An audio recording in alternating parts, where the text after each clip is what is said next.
যাদের হাত থেকে মানুষ নিরাপদ না, সে কখনো মুসলমান হতে পারে না।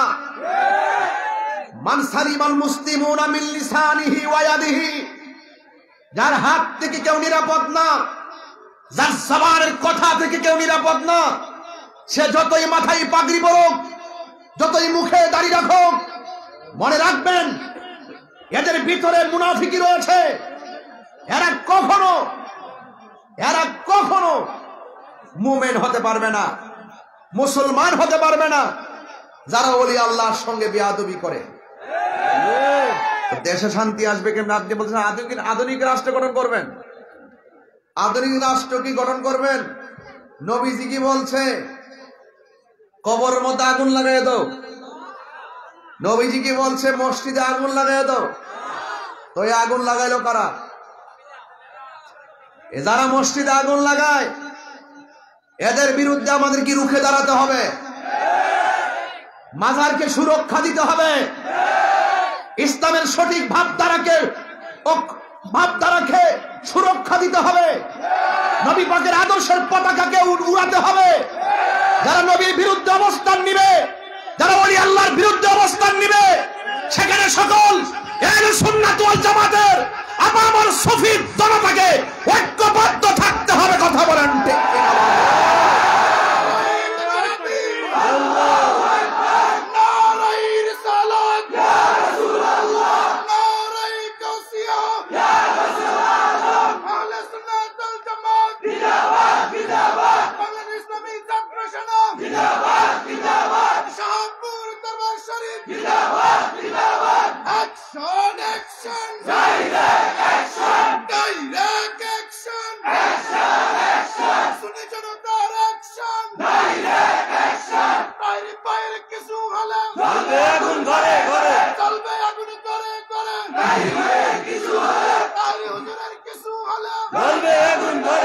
আমার ভাইরা, সুন্নিরা খানকায় বসে থাকে বলেই দুর্বল মনে করো না। সুন্নিরা ঘরে বসে ধ্যান করে বলেই দুর্বল মনে করো না। সুন্নিরা ঘরে বসে থাকে বলেই মনে করো না যে রাজপথ তোমাদের। সুন্নিরা যখন হাতের তসবিহ বালিশে রেখে আল্লাহর ওলির মাজারকে সুরক্ষা দেওয়ার জন্য, আল্লাহর হাবিবের জাত, শান, মান, জাত এবং সিফতকে ধরে রাখার জন্য যখন মাঠে নেমে যাবে, অপশক্তি পালাইবার জায়গা পাবে না। ঘুমন্ত ছিলাম, জাগিয়ে দিয়েছ। মামলার ভয় দেখে তাহরিকে লাভ নাই। তোমাদের উদ্দেশ্য জাতি জেনে গেছে। হুসাইনের গলা থেকে রক্ত জড়িয়ে মনে করেছো তোমরা জিতে গেছো। না, ইসলাম জিন্দা হতা হয় হর কারবালা কি বাত। কথা বলেন ঠিক কিনা? আধুনিক রাষ্ট্র আসবে। রাখুন, আমার সময় খুব অল্প, পরিষ্কার কথা বলবো। যদি দেশকে সুন্দর করে সাজাতে চান, হিন্দু মন্দিরে যাবে, তাকে সুরক্ষা দিতে হবে। মুসলমান মসজিদে যাবে, সেই মসজিদকে সুরক্ষা দিতে হবে। আল্লাহর ওলিদের মাজার জিয়ারত করতে যাবে, সেই জায়গাকে সুরক্ষা দিতে হবে। যারা দেশকে অস্থিতিশীল করতে চাইবে, যারা আমাদের আহলে সুন্নাত ওয়াল জামাতের কার্যক্রমে ব্যাঘাত ঘটাবে, এবং যারা আমাদের হককে দাফন করার জন্য ষড়যন্ত্র করবে, বললাম না আজকে 1000 পীর মাশায়েখ নিয়ে মিটিং করে আসছি। যারা 20 লক্ষ লোকের প্রতিনিধি, আপনি কি বুঝেন না? সংক্ষেপে এই কথাটা বুঝেন না? এই কথাটা মাথায় রাখবেন। শুধু মাথায় দেখেন না, কোনো নিউজ নাই, কোনো খবর নাই, কোথায় গেছি, কি করছি। শুধু একটাই কথা, এই বাংলাদেশে যদি শান্তি আনতে চান, রাসূলুল্লাহর বিরুদ্ধে গিয়ে শান্তি আনা যাবে না। ওলি আল্লাহর বিরুদ্ধে গিয়ে শান্তি আনা যাবে না। ওলি আল্লাহর পক্ষে থাকতে হবে। যারা এই মুখের মধ্যে কি মধু, অন্তরের মধ্যে বিষ। জাতি এখন জেনে গেছে। আহলে সুন্নাত ওয়াল জামাতকে মাইনাস করে এই দেশে শান্তি আসতে পারে না। আহলে সুন্নাত ওয়াল জামাত বারবার প্রমাণ করেছে আমরা শান্তি প্রিয়। শান্তির ঘরে যারা দাবানল জ্বালাতে চায়, আমরা তাদের সাথে ইনশাআল্লাহ যেভাবেই পারি সেভাবেই মোকাবেলা করবো ইনশাআল্লাহ। রাজি আছেন কিনা বলেন? তবে আমরা সংঘাতে বিশ্বাসী নয়, মারামারিতে বিশ্বাসী নয়, অগ্নি সংযোগে বিশ্বাসী নয়, আমাদের অবস্থান বাতিল, পালাতে বাধ্য হবে। আল্লাহর হাবিবের গাল মোবারকে থাপ্পড় মেরেছে এক বেয়াদব, নাউজুবিল্লাহ পড়েন। সাহাবায়ে কেরাম বলছে, ইয়া রাসূলুল্লাহ, ইয়া রাসূলুল্লাহ, আমাদের সামনে আপনাকে থাপ্পড় দিয়েছে, হুজুর অনুমতি দেন, ওর কল্লা ফেলে দেই। রাসূল বলছে, ধৈর্য ধারণ করো। কিছুক্ষণ পরে সাহাবী তাকায় দেখছেন আল্লাহর হাবিব তার কাছে গিয়েছেন, গিয়ে বলছেন, আপনি যে আমাকে থাপ্পড় দিয়েছেন, আপনার হাতে কি কোনো ব্যথা পেয়েছেন? এটাই রাসূলের আদর্শ, এটাই রাসূলের আদর্শ।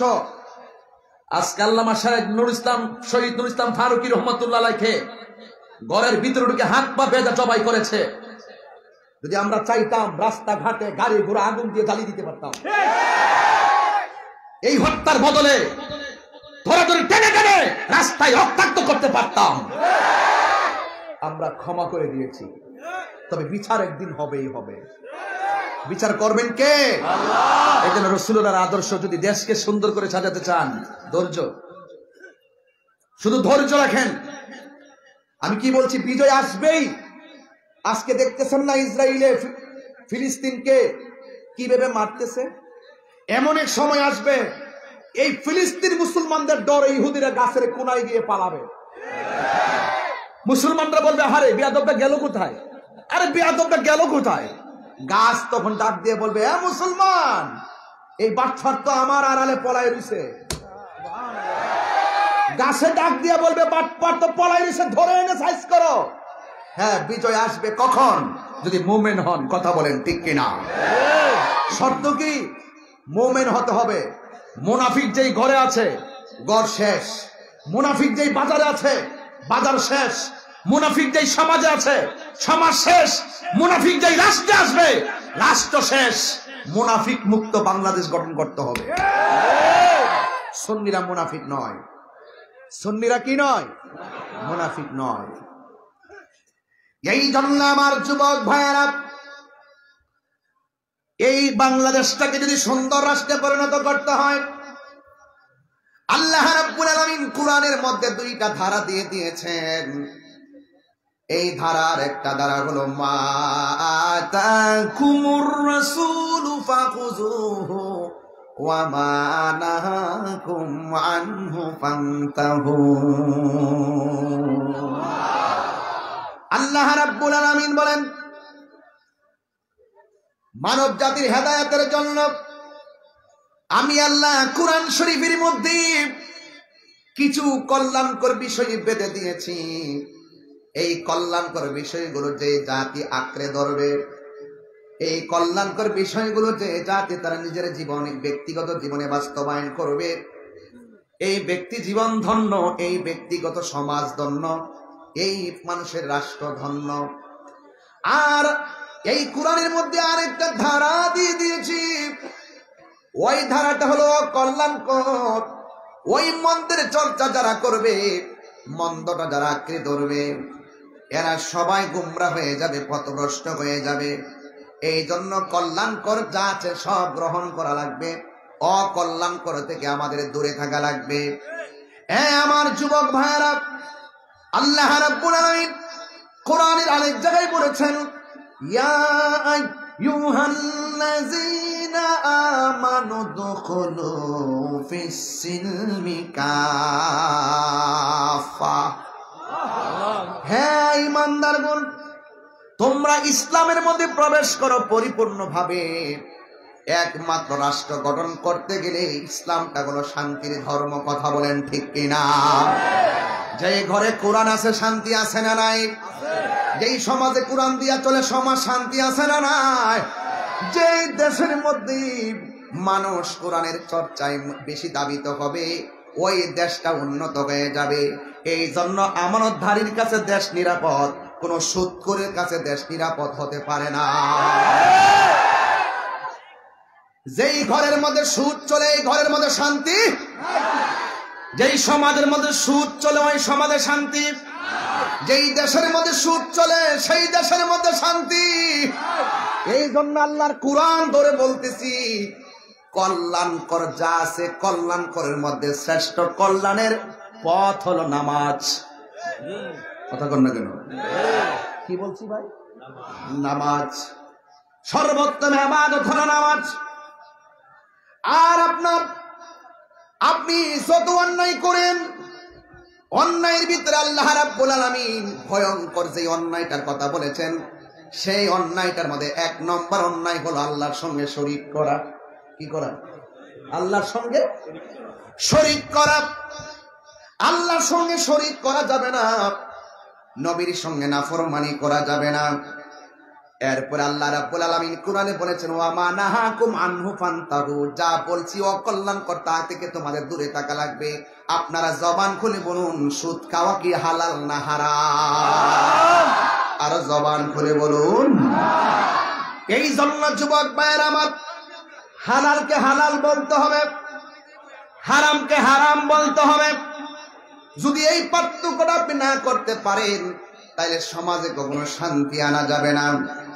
এই জন্য আমার নবী, আপনার নবী রাহমাতুল লিল আলামিন কোরআনে বলে দিয়েছেন, মান সালিমাল মুসলিমুনা মিন লিসানিহি ওয়া ইয়াদিহি, যেই মানুষের হাতের দ্বারা নিরাপদ না, যেই মানুষের জবানের কথার দ্বারা কেউ নিরাপদ না, সে কোনোদিন মুসলমান হতে পারবে না। যুবক ভাইয়ের আমার, আল্লাহর হাবিব যখন দুনিয়ার জমিনে তাশরীফ এনেছেন, আনার পরে আমার নবী আল্লাহ আল্লাহ জিকির করেছেন, কাউকে শোনান নাই। নীরবে নীরবে খানকায় বসে বসে, পাহাড়ের গুহায় বসে বসে আমার নবী ধ্যান করছেন, কাউকে শেয়ার করায় না। কারণ আল্লাহ রাব্বুল আলামিনের অনুমতি ছাড়া আমার নবী কোনো কাজ করে না। ওয়ামা ইয়ানতিকু আনিল হাওয়া ইন হুয়া ইল্লা ওয়াহয়ুন ইউহা। আল্লাহর কথা ছাড়া আমার নবী কোনো কথা বলে না, কারণ নবীর কথাই হাকিকতে একজনের কথা। জবানটা খুলে বলুন, তিনি কে? আমার নবী, আপনার নবী। এমন একটা সময় এসেছেন, দেখেন সংখ্যা, মুসলমানদের সংখ্যা মাত্র 40। কত? কথা বলেন না তো। 40 জন থেকে 4000, 4000 থেকে 40,000, 40,000 থেকে 40 লাখ, 40 লাখ থেকে 40 কোটি। ওই ইসলাম এখন সারা বিশ্বে। কথা বলেন ঠিক কিনা? এটা কিভাবে পসিবল? এটা কিভাবে সম্ভব হয়েছে? জ্বালাও পোড়ার মাধ্যমে? শুধু আচরণের কারণে। বহুত কাফেরদের সামনে রাসূল গিয়েছেন, মারার জন্য গিয়েছে রাসূলকে।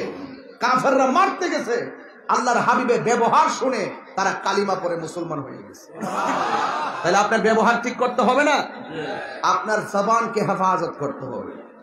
সংখ্যায় মাত্র 40 জন।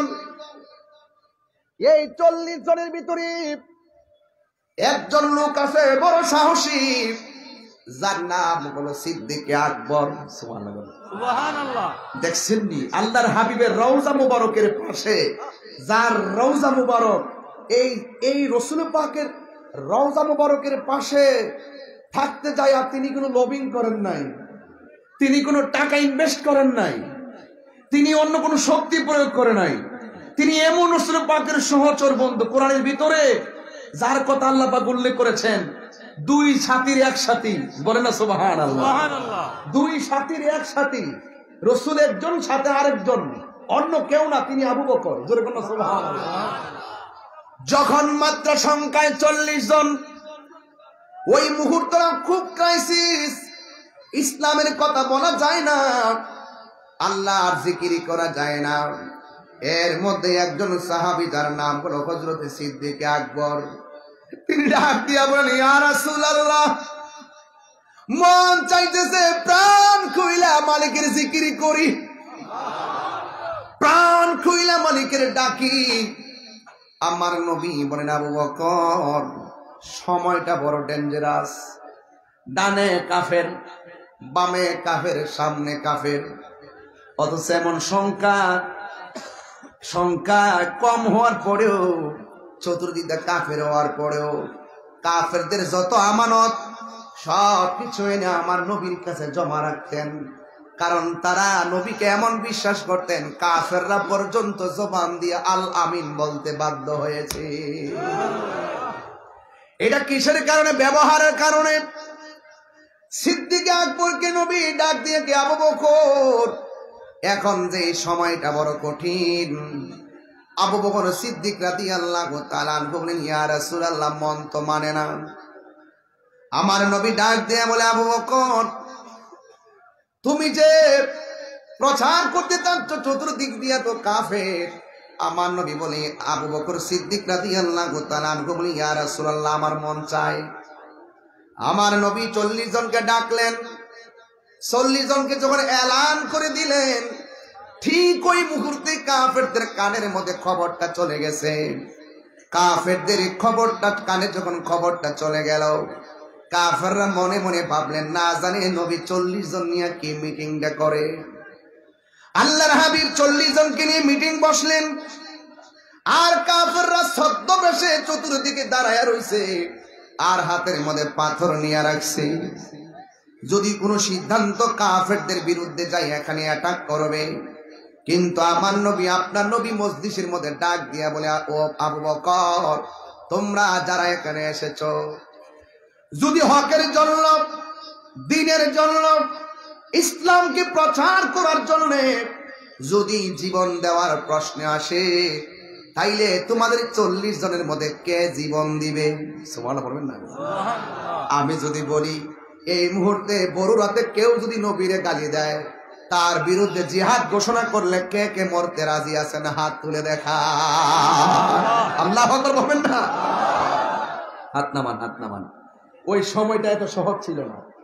আজকে যেভাবে হাত তুলেছেন তার কথা বলছি, একজন হাত তুলছেন কয়েক হাজার, আর ওই সময় হাত তুলছে একজন চতুর্পাশে কাফের। ওই হাত তোলা আর এই হাত তোলা এক না। এই জন্য প্রায় মাহফিলে বলি না, জন্ম আমার নবীর যুগে,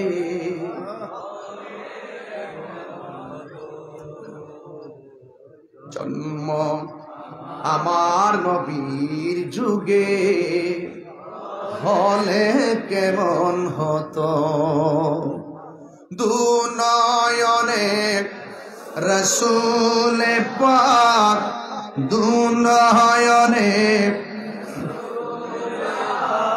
দেখলে,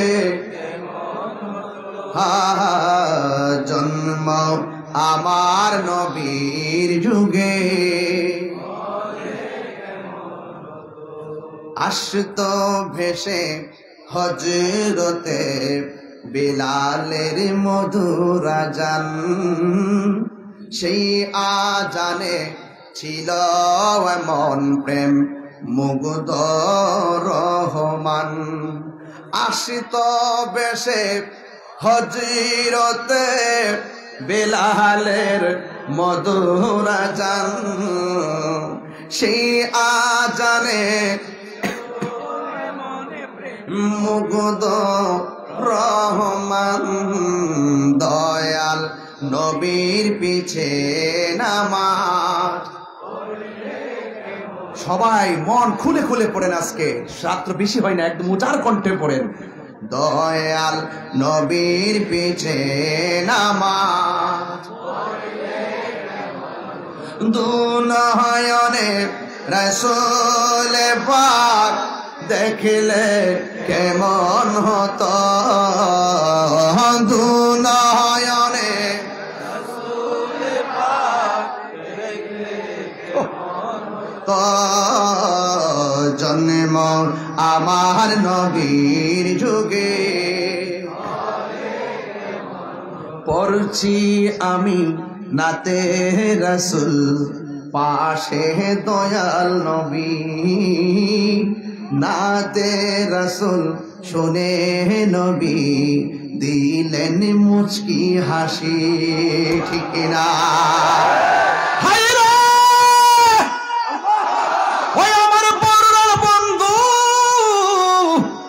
আপনারা আওয়াজ করে বলেন, আমার নবী এই জলমের মাহফিল দেখার ক্ষমতা আছে না নাই? হাত তুলে বলা আছে না নাই?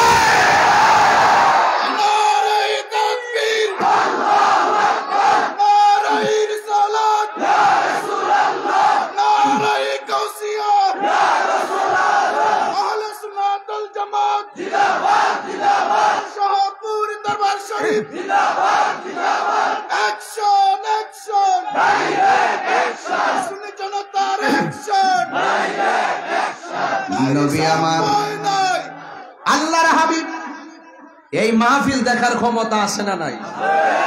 করছি আমি, এটা আমার আকীদা, এটা আমার আকীদা, ডাবলুদের আকীদা না।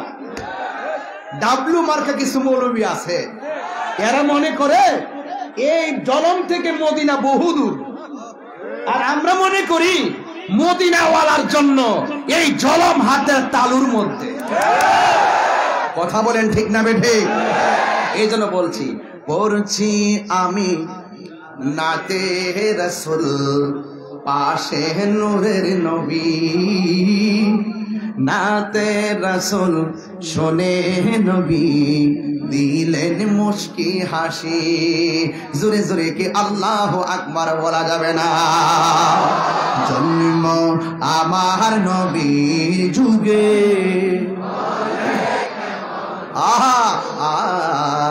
জন্ম আমার নবীর যুগে,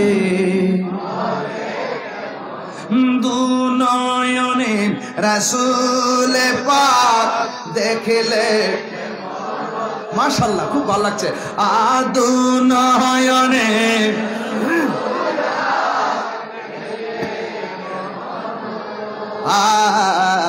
জন্ম আমার নবীর যুগে।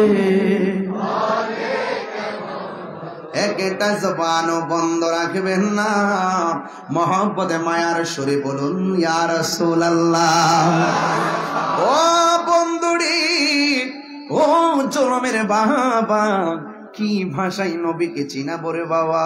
যার তকদির ভালো বেশি বলা লাগে না, যার তকদির ভালো না সারা জীবন বুঝাইলেও কোনো কাজ হবে না। কথা বলেন ঠিক কিনা? আমি বলছি, রাসূল বলছেন ইন্নাল্লাহা সাওয়ালিয়াল আরদ ফারাআইতু মাশারিকাহা ওয়া মাগরিবাহা। আমার নবী বলেন সারাটা পৃথিবী আমার কাছে মাশরিক দিকে মাগরিব, শিমাল থেকে জনুব, উপর দিকে নিচ পর্যন্ত আল্লাহ রাব্বুল আলামিন আমার কাছে এমন ছোট করে দিয়েছেন, আমি সব হাতের তালুর মধ্যে দেখতে পারি। সুতরাং এই হাদিস দ্বারা প্রমাণ হয়ে যায়। আমার নবী আরেকটা হাদিসের মধ্যে বলছেন ফাওয়াল্লাহি মা ইউখফা আলাইয়া, আল্লাহর কসম করে বলি আল্লাহর জমিনে যা কিছু আছে আমি নবীর কাছে কোনো কিছুই গোপন নাই। আরে গোপন থাকবো কেমনে? স্বয়ং আল্লাহ তো নবীর চক্ষু মুবারক থেকে গোপন নাই। আমার নবী আপনার নবী বলেন মান রাআনি ফাসরিরা কি না রাআইতু রাব্বি আযজা ওয়া জাল্লা ফি আহসানি সূরাতি। আমার নবী বলে পৃথিবীর মানুষ, আমি আমার রবকে আমার নিজের চক্ষু দিয়া অতীব সুন্দর নমুনায় দেখেছি। শুধুমাত্র দেখি নাই, আমি আল্লাহরে তো কাছে গিয়েছি। আমার আল্লাহ আমার কাঁধ মুবারকের মধ্যে হাত দিয়েছেন, হাত মুবারকটা রেখেছেন, আমার কাছে ঠান্ডা ঠান্ডা অনুভব লেগেছে। আমার নবী ডাক দিয়ে সেদিকে যাব না, নবীর শান শুনলে শেষ নাই, শুধু বলতেই মনে চাই, এই জন্য বলার শেষ নাই।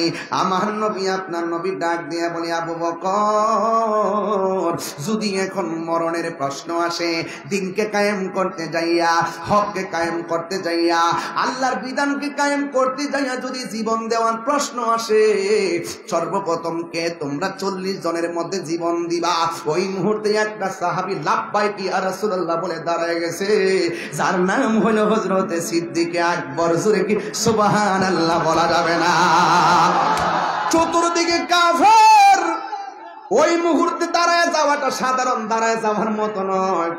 আপনারা যারা দাঁড়ায় রয়েছেন এমন দাঁড়ানোর মতো নয়। আপনারাও আশেক, আমরাও আশেক, তবে আপনাদের দামটা অনেক বেশি আছে রে বাবা। আমার নবীর প্রশ্ন করছে, নবী গো, আমাদের চাইতে দামি কোনো উম্মত দুনিয়াতে আপনার আসেনি। আমরা আপনার পিছে নামাজ পড়ি, আমরা আপনার পিছে আপনার সঙ্গে ইফতার করি, আমরা আপনার সঙ্গে জিহাদ করি, আমাদের চাইতে কোনো দামি কেউ আসেনি। আমার নবী বলেন, সাহাবীরা তোমরা সাহাবী হিসেবে সম্মানিত, কিন্তু এই পৃথিবীতে এমন সম্প্রদায়গুলো আসবে, আমার উম্মত, তোমরা আমাকে দেখা পাগল, ওরা আমাকে না দেখায় পাগল হয়ে যাবে। ওরা আমার না দেখায় পাগল হয়ে যাবে। আরে বরুরার জলমের পোলাপানগুলো দেখে আমার মনে হয়ে গেছে তায়েফের জমিনে কাফেররা নবীর দিককে পাথর মারছে, তাগড়া তাগড়া যুবকরা পাথর মারছে, আর বরুরার ফুলাফান গুলা যে নবীর পাগল কেমনে দাঁড়ায় গেছে, রাত্রে খাবার খায় না, পাগলের মতো বয়া বয়া তাকায় রয়েছে। আমার তো মনে হয় ওই তায়েফের জমিনে ওই যুবকরা নবীরে পাথর মারছে, এই যুবকগুলা যদি সেই জায়গায় থাকতো, পাথরের বরাবর নিজের বুকটা পাইতে দিত, মোস্তফার বদন মোবারকে একটা পাথরের আঘাত লাগতে দিত না। কথা বলুন ঠিক কিনা? আমার যুবক ওই সিদ্দিক আকবর দাঁড়ায় গেছে। যারা দাঁড়ায় যায় নবীর জন্য তারা সিদ্দিক হয়ে যায়, যারা নবীর সন্তুষ্টির জন্য দাঁড়াইতে পারে না তারা আবু জাহেল হয়ে যায়। কথা কোন ঠিক কিনা? যারা নবীর জন্য মিলাদ কিয়ামে মহব্বত নিয়ে দাঁড়ায় যায় এরা আশিক রাসূল হয়ে যায়, আর যারা দাঁড়াইতে যায় কোমর ব্যথা অনুভব করে তারা কিন্তু বেঈমান হয়ে যায়। কথা বলেন ঠিক কিনা? নবীর ভালোবাসায় যদি কেউ কৃপণতা করে সে কোনোদিন ইমানদার হতে পারে না। সিদ্দিক আকবর যখন দাঁড়ায় গেছে, কাফেররা তখন পেহেতে মরত আসছে, এই কাফেররা হাতের মধ্যে পাথর নিয়া এমন ভাবে পাথর মারলো, মাথার মধ্যে পাথর, বডির মধ্যে পাথর, সাহাবীরা নবীরে জড়ায়া দইরা ঘরের মধ্যে নিয়ে গেল। সিদ্দিক আকবর মাটির মধ্যে পড়ে গেল, ধরাধরি কইরা বাড়িতে নিয়ে গেছে। তার জনম দুঃখিনী মা যদিও এখন ইসলাম ধর্ম গ্রহণ করে নাই, সে ডাক দিয়ে ফুতরে তোমার কি অবস্থা? আবু বকর সিদ্দিক রাদিয়াল্লাহু তাআলা আনহু কোনো কথা বলে না, একেবারে বিছানার মধ্যে পড়ে রইছে, মাথাও লড়ে না, চোখও লড়ে না, মাথা থেকে শুধুমাত্র রক্ত আর রক্ত, রক্ত আর রক্ত। মা ডাক দিয়া কই বাবা, ও বাবা তোমার শরীরটা কেমন লাগে? সিদ্দিক আকবর চোখটা মিরমিরে ছায়া কই আম্মা আমার জিগায়েন না আমি কেমন আছি, আগে আমার কানের কাছে মুক্কা লাগায় কন্যা রাহমাতুল লিল আলামিন কেমন আছে?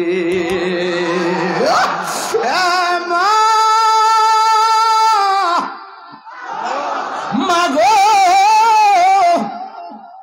আগে বলুন না আমার নবী কেমন আছে? মা ডাক দিয়ে গো পুত্রী অল্প গোটা পানি পান কর, শরীরে শক্তি লাগো। এবার সিদ্দিক আকবর বলে আম্মা আপনি আমার খাবারের কথা বললেন না, যতক্ষণ এই দুই চোখ দিয়া নবীর চেহারা মোবারক আমি দেখতে না পারবো ততক্ষণ পর্যন্ত আমার মুখের মধ্যে আমি পানির ফোঁটা ঢুকাইতাম না।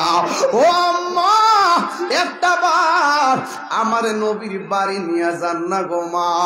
এবার মা ডাক দিয়ে কয় রাস্তার মধ্যে কাফেররা দেখলে তোমারে অ্যাটাক করবে, কয় মা আপনার শাড়ির আঁচল দিয়ে আমার মুখটা ডাইকা।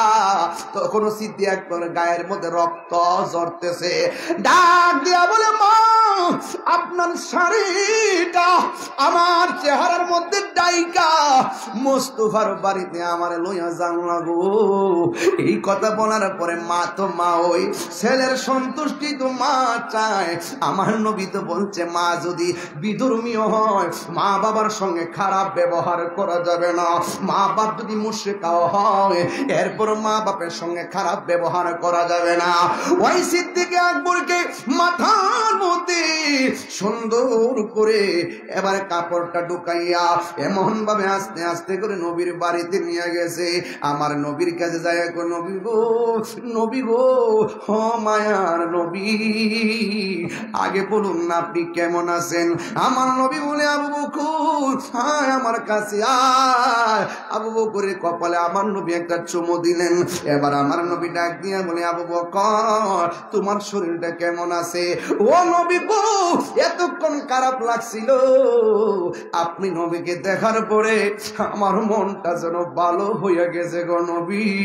এই হলো আবু বকর, এই হলো আবু বকর নবীর প্রিয় সাহাবী হযরত আবু বকর সিদ্দিক, নবীর প্রিয় সাহাবী হযরত আবু বকর সিদ্দিক, ভালোবেসে শুইল পাশে, ভালোবেসে শুইল পাশে, যায়া দেখো মদিনা মদিনা।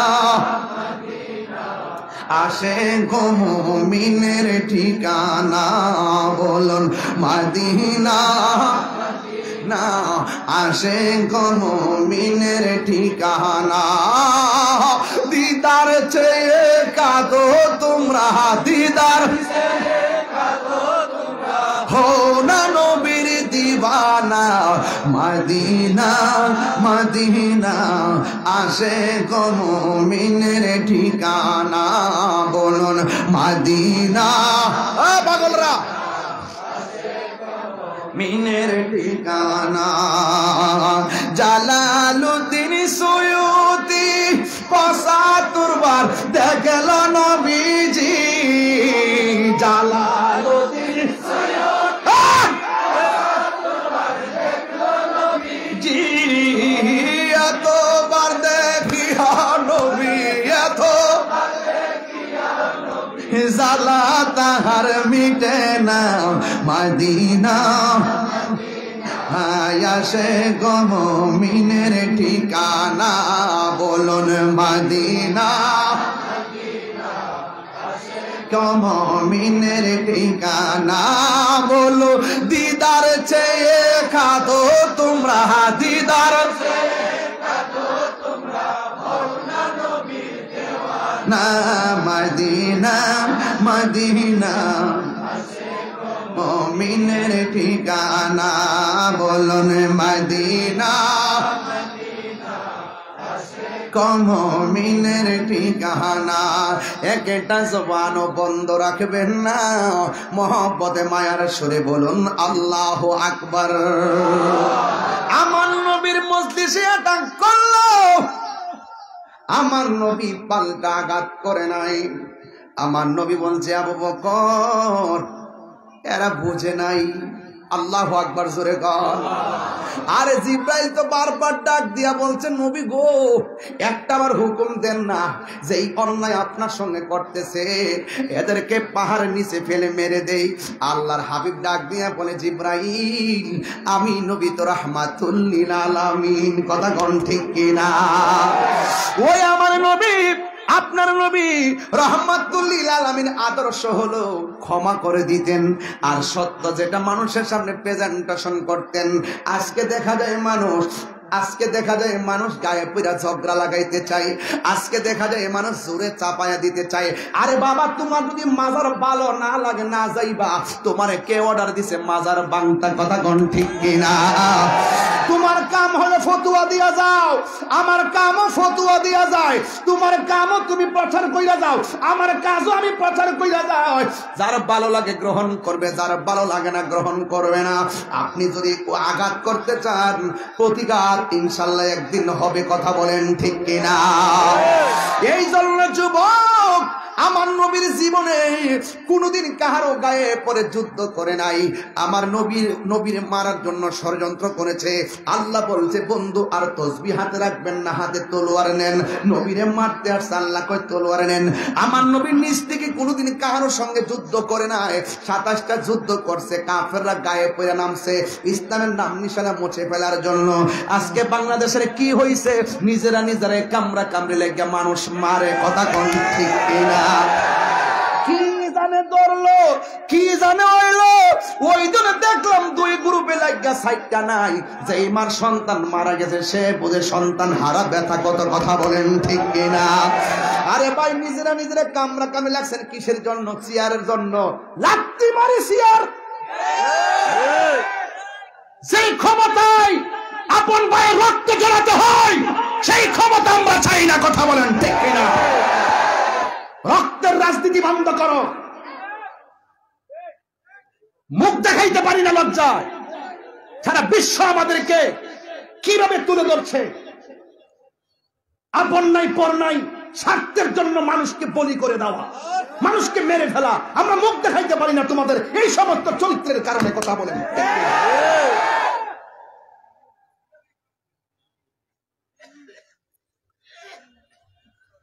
ভাইয়ের আমার খুব সতর্ক থাকবেন পারি না শুধু আপনাদের কারণে আপনারা সুন্নিরা যদি একটা প্ল্যাটফর্ম হইতেন সব আইসা সুন্নিদের খাওয়ার মধ্যে তো তেল মাত নইল আপনারা কোনো না কোনো দিক দিয়ে জানগা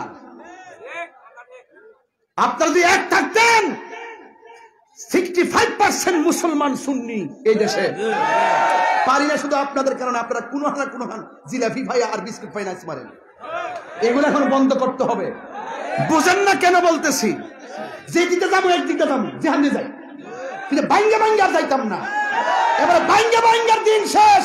বাবা শাহজালালের বাংলাদেশ। তুই হাত তুলে বলো, ঠিক কিনা বলো।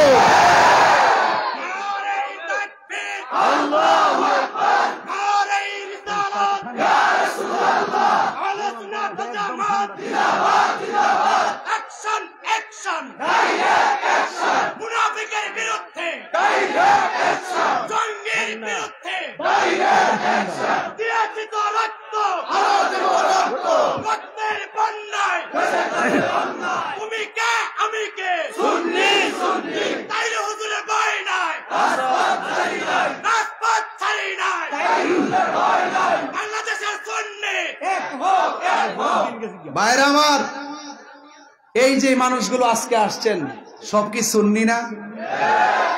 যদি ডাক দিই চলেন ঢাকা যায়, আপনি বলবেন আমি নাই। এইগুলো বন্ধ করতে হবে। পকেটের টাকা খরচ করে যৌক্তিক দাবি আদায়ের লক্ষ্যে ময়দানে নামতে হবে, ঠিক কিনা বলেন? ওই যে অনেকের দুই হাত তো উঠে নাই, হাত তুলে বলেন, ঠিক কিনা বলেন? আমরা কি আগের মতো থাকবো? আগের মতো আমরা বিচ্ছিন্ন থাকবো না, আমরা সব ঐক্যবদ্ধ হব। কথা বলেন, ঠিক কিনা বলেন? এক থাকবেন। জীবনে কিন্তু মামলা খাই নাই। মামলা যেহেতু খাইছি, তাহলে বুঝতে হবে দিন আসছে। দিন এক তাহিরি গেলে গেল, হাজার তাহিরি আছে না নাই? তাহিরি আছে কিনা জানি না, জাহিরি তো আছে। কারা কারা একমত হাত তুলুন তো দেখি, আবার দীক্ষা লই, মনটা ভরে লই। নারে তাকবীর, নারে রিসালাত, নারে পাক পাঞ্জাতন, আহলুস সুন্নাত ওয়াল জামাত, নারে গাউসিয়া। হাত নামান। কষ্ট হয়েছে আপনাদের? মাঝে মাঝে দুই চারটা গজল, কটা গজল গেছে? দুইটা। মারহাবা কন। বাবা রে, বাবা, আপনি যদি রাজনীতি পদ দিতে চান, আপনার টাকা আছে কিনা দেখবো, আপনার লোকজন আছে কিনা দেখবে। কিন্তু এক জায়গার সম্পর্ক করতে গেলে টাকা পয়সা লাগে না, শুধু মহব্বত লাগে। এটা হলো রাহমাতুল লিল আলামিন। কথা বলেন, ঠিক কিনা বলেন? তা আমরা নবীকে ভালোবাসতে গেলে কি টাকা লাগবে? পয়সা লাগবে? জনগণ লাগবে? যার যার ভালোবাসা ওপেন করে দেন। টাকা নাই, মদিনা যাইতে পারেন না, দেখবেন মদিনাওয়ালা আপনার জলমের ভাঙ্গা করে হাজির হয়ে গেছে। নবী আসার ক্ষমতা আছে না নাই? আল্লাহ বলেন, বন্ধু, এরা গোপনে একটা মিটিং করছে। কি করছে? আজকে যে আমি এখানে আইছি, ওই দিন নেতা কইতে পারবো কত ঝামেলা গেছে, গেছিনি? কত যে ঝামেলা, তাহিরির ব্যাপারে কত ঝামেলা করে। বাবা এই তাহলে গুছাইলাই, বাবা গুছাইলাই। আর 10 মিনিট সময় দিবেন নি আমারে? 10 মিনিট দিবেন নি ইনশাল্লাহ? 1 ঘন্টা 10 মিনিট হয়ে গেছে স্টেজে আইছি। মারহাবা জোরে কর। মনে হয়েছে 20 মিনিট আইছি। প্রেমের সময় কেমনে যায় বোঝা যায় না। তা তাহিরি নতুন কেউ না। আমার সেতাইলে আমি সেতি, আমার ধরলে আমি ধরি, আমার সঙ্গে একটু ভালো ব্যবহার করেন, আমি ওকে। কিন্তু নবীর বিরুদ্ধে কথা বলবেন, আপনাকে চেনার টাইম আমার নাই। এটা কনফিডেন্ট, এটা স্পৃহা। আমার কোনো সম্পদ নাই, নবী আছে। কথা কন, ঠিক কিনা? রসুল বলছেন, আল্লাহ বলছেন, বন্ধু ওরা মিটিং করছে। উপেনে না গোপনে? কথা কনা, গোপনে। উপেনে না গোপনে? তো এই বাবা, এই তোমরা এদিকে যাও। আরে কি, অনেক মানুষ দেখে না তো। যাও বাবা, এদিকে যাও, এদিকে যাও। কি এত বড় মাঠ জায়গা হয় না? এবার তো অনেক পিছনে আনছেন মা। হাই স্কুলটা একবার ঘুরাতে নিয়ে আসছেন না, একবার শেষ মতে নিয়ে আসছেন, এরপর অবস্থা এই অবস্থা। আহা, এটা হলো নবীর প্রেমিকদের জোয়ার। এরা যে কাফেররা মিটিং করছে, গোপনে না ওপেনে? কাফের কাছে যেটা গোপন, ওপেন কার কাছে? ওয়ামাকারু ওয়ামাকারুল্লাহ।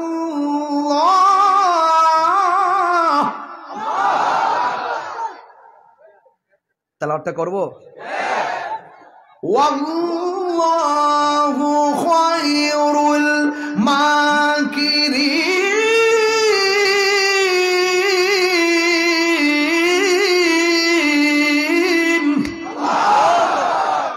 তোরা সত্যি ষড়যন্ত্র করস, ষড়যন্ত্রের জবাব দিবেন একজন, জনগণ তিনি কে?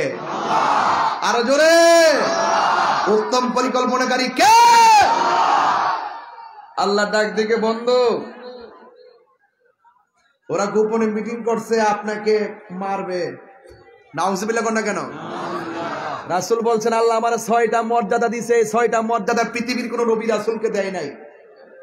এর মধ্যে একটা হলো আমি দুনিয়াতে এসেছি, প্রত্যেক নবীদের জন্য এক একটা এরিয়া ছিল নামাজের, আর আমার জন্য সারা পৃথিবীর মসজিদ, সারা পৃথিবীর জমিনটাকে আল্লাহ আমার জন্য, আমার উম্মতের জন্য মসজিদ বানাই দিচ্ছে।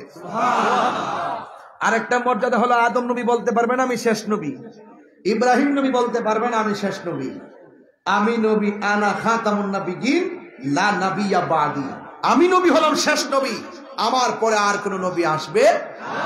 রাসূল বলেন আনুসিরতু বিররুবে, আল্লাহ আমার মাঝে এমন একটা ভয় দিবেন, ইচ্ছে করলে কোন কাফের গোপনে এসে নবীকে মেরে ফেলতে পারবে না, কারণ এই নবীজির কাঁধ মুবারক দিয়ে চোয়াল হয়ে দাঁড়িয়ে যায় তাকে মারার জন্য। এই জন্য রাসূল পাকের সাথে অনেক যুদ্ধে অনেক সাহাবী শহীদ হয়েছে, রাসূল পাককে তারা কিছুই করতে পারে নাই। যদি বলেন না সুবহানাল্লাহ। আর একটা হলো উতিতু বি জাওয়ামিল কালিমে, রাসূল বলছেন আল্লাহ পাক আমাকে সকল ভাষার বুঝার জ্ঞান দান করেছেন। যদি বলেন সুবহানাল্লাহ, আর বড় করে বলেন আল্লাহু আকবার। এবার শুনেন আমি কি বলি। আল্লাহ রাব্বুল আলামিন বলেন, বন্ধু ওরা গোপনে ষড়যন্ত্র করেছে, ইয়া রাসূলুল্লাহ, ইয়া হাবিবাল্লাহ, আপনি এখান থেকে মদিনায় চলে যান। জবানটা খুলে কি আল্লাহু আকবার বলা যাবে না? আল্লাহ অর্ডার করেছে, আমার নবী যারা অত্যাচার করেছে তাদের সঙ্গে যুদ্ধের ঘোষণা করে নাই, আমার নবী আল্লাহর অর্ডারে মক্কা থেকে মদিনায় চলে যাবেন। দেখবেন কেমনে শান্তি নবী আনেন, বিনা রক্তপাতে বিনা যুদ্ধে নবী শান্তি কেমনে নাজিল করেছেন। জোরে কোন সুবহানাল্লাহ। আমরা তো মনে করি যুদ্ধ করে শান্তি আনতে হবে, যুদ্ধ চাই না, শান্তি চাই। কি চাই? দেখছেন না কয়েকদিন আগে এক দৌড় মারছে, ইন্ডিয়া লোকে লেগে যাবো, ইন্ডিয়া লোকে যুদ্ধ লেগে যাবো, যুদ্ধ লাগলে কি শান্তি আইব? যুদ্ধ লাগলে কি শান্তি আসবে? পার্শ্ববর্তী দেশ ভারত, পাকিস্তান, চীন, এদের সঙ্গে যুদ্ধ লাগলে কি আমাদের দেশে শান্তি আসবে? একটা উস্কানি মারছে, আবার বলতেছে কই আগরতলার হার সাইজ করার জন্য ব্রাহ্মণবাড়ি যথেষ্ট। এটা হলো পাতলা কথা। এগুলো কি কথা? পাতলা কথা বলা যাবে না। রাষ্ট্রের অস্থিতিশীল, রাষ্ট্রকে অস্থির করতে গিয়ে পাতলা কথার দ্বারা যদি রাষ্ট্র অস্থিতিশীল হয়ে যায়, এই সমস্ত কথা বলা যাবে না। আমরা যুদ্ধ চাই না। আমার প্রশ্ন হলো, যদি কেউ শহীদ চায়, এই বাংলাদেশের 1 ইঞ্চি মাটি নেওয়ার ষড়যন্ত্র করে, শুধু আপনি একা কেন, সবাই মিলে তার বিরুদ্ধে দাঁড়িয়ে যাবে। আর হুদহুদে আপনি গায়ে পয়লা যায় যুদ্ধ করবেন, এত কামড়ায় গেলে গে, এই কামড়া কামড়ি বন্ধ করে। দেখছেন না 2 দিন নাচছে, এরপর আবার গরম হয়ে গেছে গা। এগুলো হলো বাংলাদেশের মানুষকে বেকুব পাইছে, হুজুগে বাঙালি হয়ে গেছে সব। এগুলো বলা যাবে না। আমরা আমাদের দেশকে আমাদের মতো করে সাজাবো, কথা বলেন ঠিক কিনা? সকল দেশের সাথে আমরা বন্ধু সুলভ আচরণ করব, কিন্তু কোন দেশ যদি আমাদের উপরে যে মাথায় চড়ে বসে দাদাগিরি কিংবা বাবুগিরি করতে চায়, সেখানে আমরা তাকে প্রশ্রয় দিব না। কথা বলেন ঠিক কিনা? এইগুলো হলো রাজনীতির সিস্টেম। রাজনীতি আমি এমন পছন্দ করি না। এগুলো সিস্টেম, গায়ে পরে ঝগড়া বাঁধাবেন না। যুদ্ধ কখনো শান্তি আনে না। আল্লাহ বলছেন বন্ধু আপনি চলে যান, ওরা ষড়যন্ত্র করতেছে আপনাকে মেরে ফেলার জন্য। তো হুকুম করছে কে? ঠাস করে আমার নবী মৌলা আলী রাদিয়াল্লাহু তাআলা কে ডাক দিয়ে, আলী গো, আমি তো রাত্রে একদিন জামুগা, আমি যখন চলে যাব আমার বিছানার মধ্যে আপনি শুয়ে থাকবেন। সুবহানাল্লাহ বলবেন না? আর ওই দিক দিয়ে সিদ্দিক আকবর বলছে, আবু বকর আমাকে তো আল্লাহ অর্ডার করেছেন চলে যাওয়ার জন্য, আমি তো চলে যেতে হবে। সিদ্দিক আকবর বলতেছেন, ইয়া রাসূলুল্লাহ, আপনি কি আপনার ইচ্ছা যাচ্ছেন নাকি আল্লাহর ইচ্ছায়?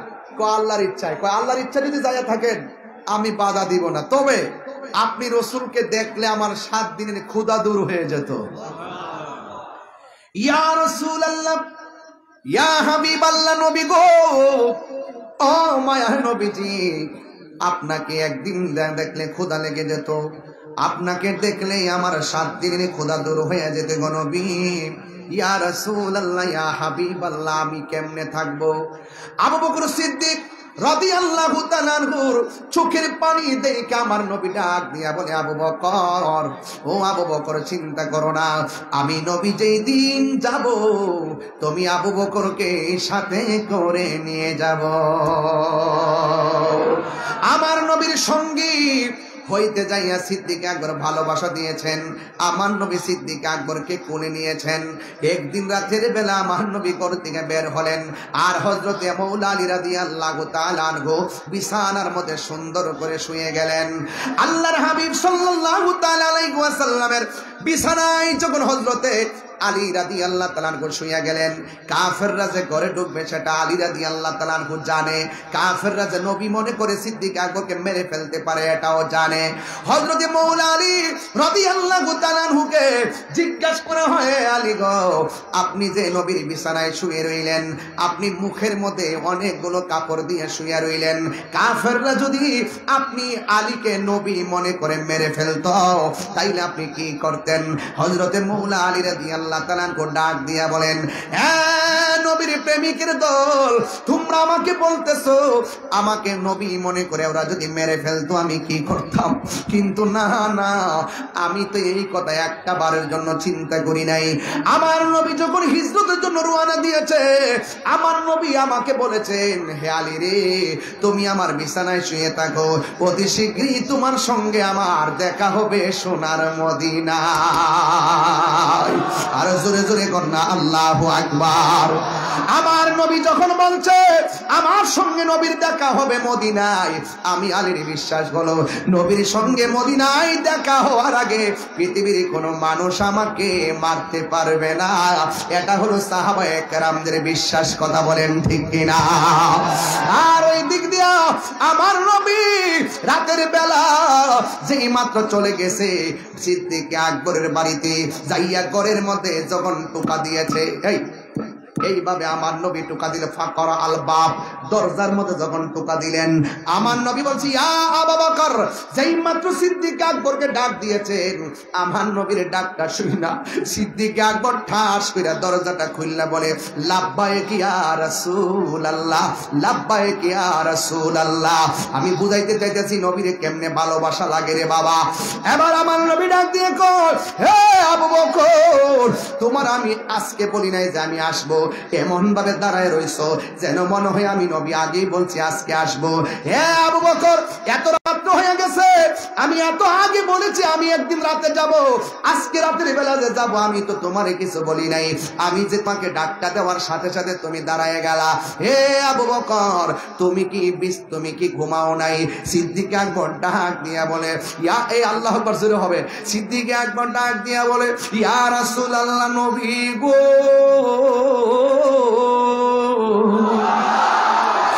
মায়ার নবীজি, যেই দিন আপনি আমারে বলছেন মদিনায় আমারে সঙ্গে বানায় নিয়ে যাবেন, সেই দিন থেকে আমি দিনেও ঘুমাই নাই, রাতেও ঘুমাই নাই। ইয়া রাসূলুল্লাহ, নবী গো, আপনি আমাকে একটা ডাকের বেশি 2টা ডাক দিলে যদি আপনি নবী কষ্ট পান, আল্লাহ কষ্ট পাবে। এই জন্য আমি একটা সেকেন্ডের জন্য বিছানার মধ্যে পিঠ লাগাই না গো নবী। এই কথা বলার পরে আমার নবী বলছেন, হে আবু বকর, আর দেরি করা যাবে না, কাফেররা বের হয়ে গেছে, রাতের অন্ধকারে আমরা রওনা দিয়ে দিব। সিদ্দিক আকবর নবীর পেছনে পেছনে যায়, আমার নবী সামনে সামনে যায়। আমার নবী যখন সামনে যায়, ওই মুহূর্তে আমার নবীকে সিদ্দিক আকবর ডাক দিয়ে বলে, ইয়া রাসূলুল্লাহ, এতক্ষণ আমি আপনার পিছনে গিয়েছি, এখন একটু আপনার সামনে আমি যাব। আমার নবী বলে, আবু বকর, তুমি কি জানো না নবী রাসূলদের অগ্রগামী হওয়া যায় না, নবী রাসূলদের সামনে জোরে কথা বলা যায় না, তুমি কেন আমার সামনে যাইবা?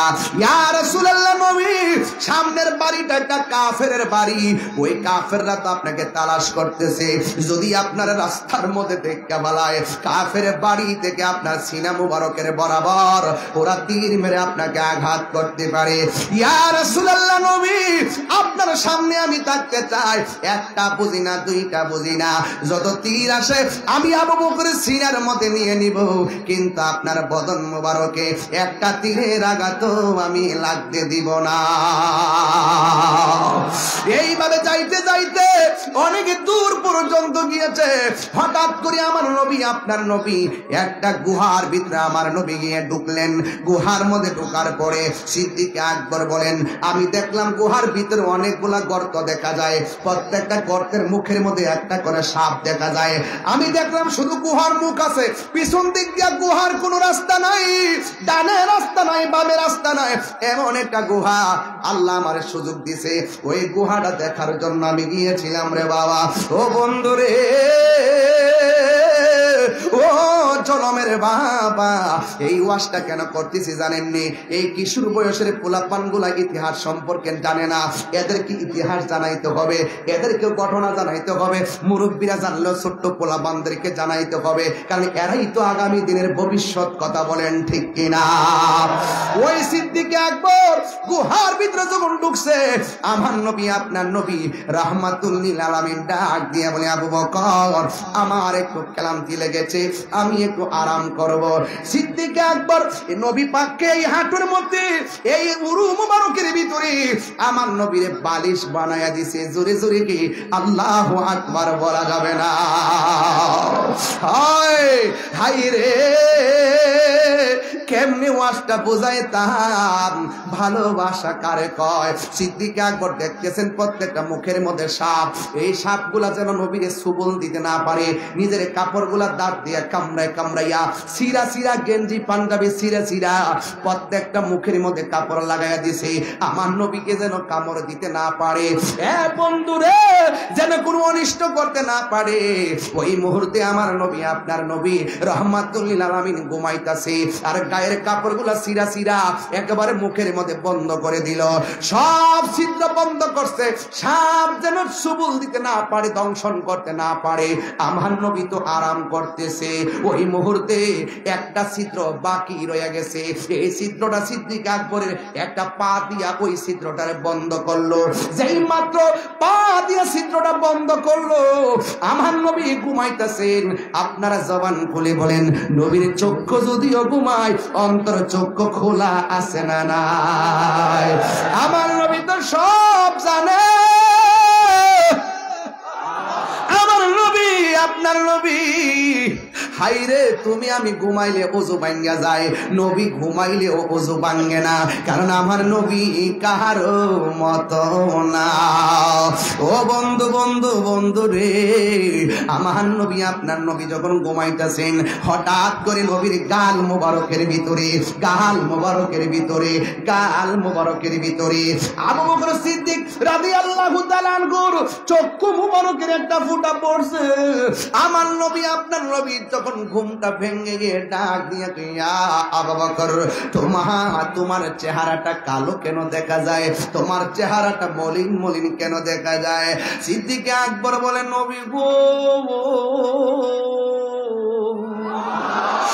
মায়ার নবীজি, আপনি ঘুমিয়েছিলেন, এই দিক দিয়া একটা ছিদ্র ছিল, এই ছিদ্রটার আমি পা দিয়া বন্ধ করলাম, ওই জায়গার মধ্যে একটা সাপ ছিল, এই সাপটা আমার পায়ের মধ্যে সুবল দিছে, এই ব্যথাটা পা থেকে হাঁটু, হাঁটু থেকে কোমর, কোমর থেকে অল বডি পর্যন্ত সাপের ব্যথা ছায়া গেছে।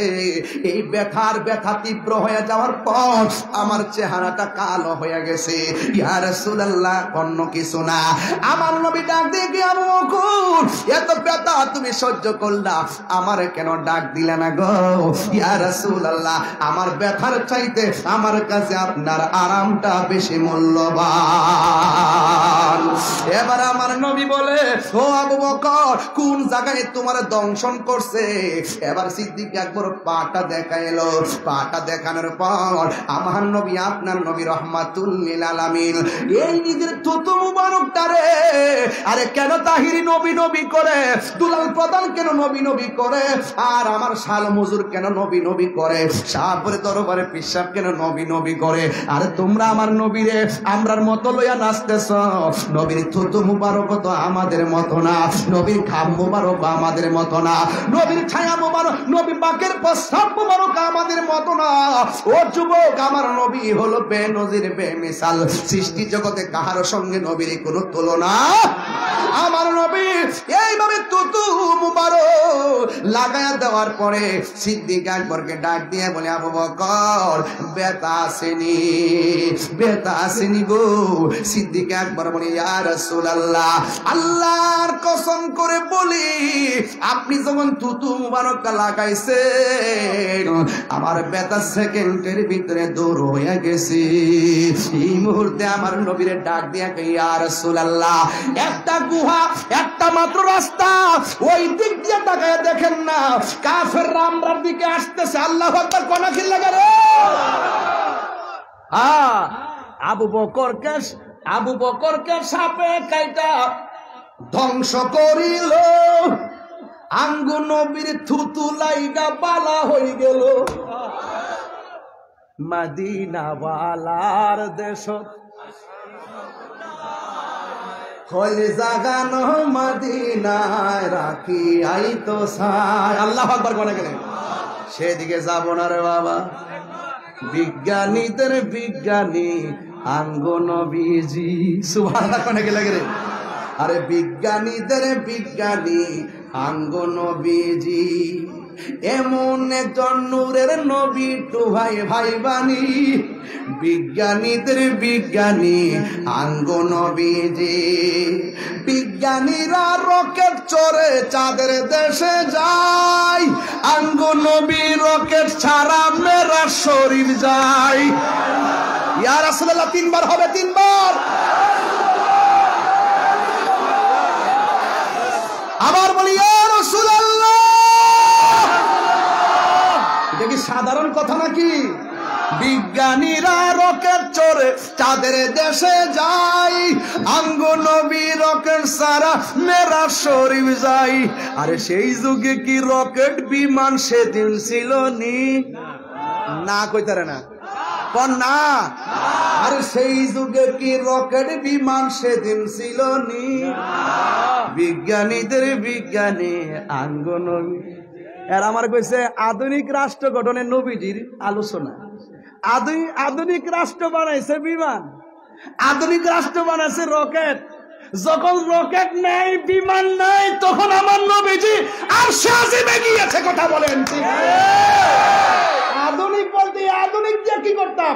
আমার নবী তো আধুনিকেরও আধুনিক, বিজ্ঞানীরা বিজ্ঞানী, নবীদেরও নবী। সাইয়্যিদুল মুরসালিন, হাত তুলে বলেন ঠিক কিনা বলো।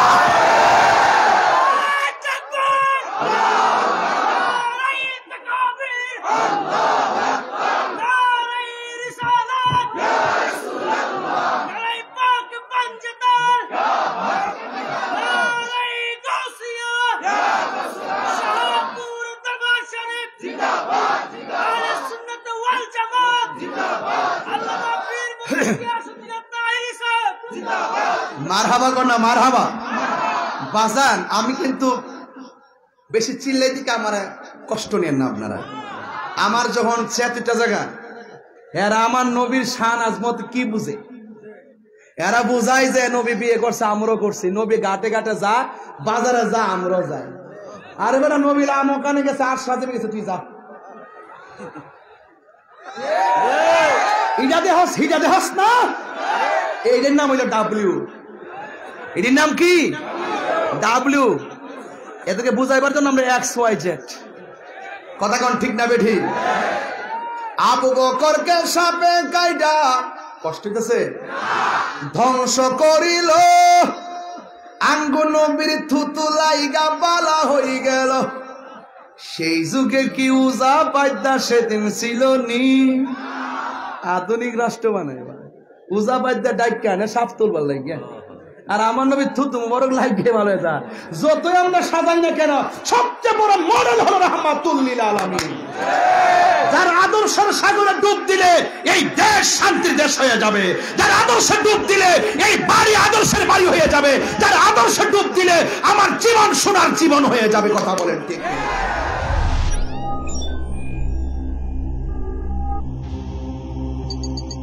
ইউসুফ এইচডি মিডিয়া, আপনার প্রতিভাকে তুলে ধরতে আমরা আছি আপনার সাথে।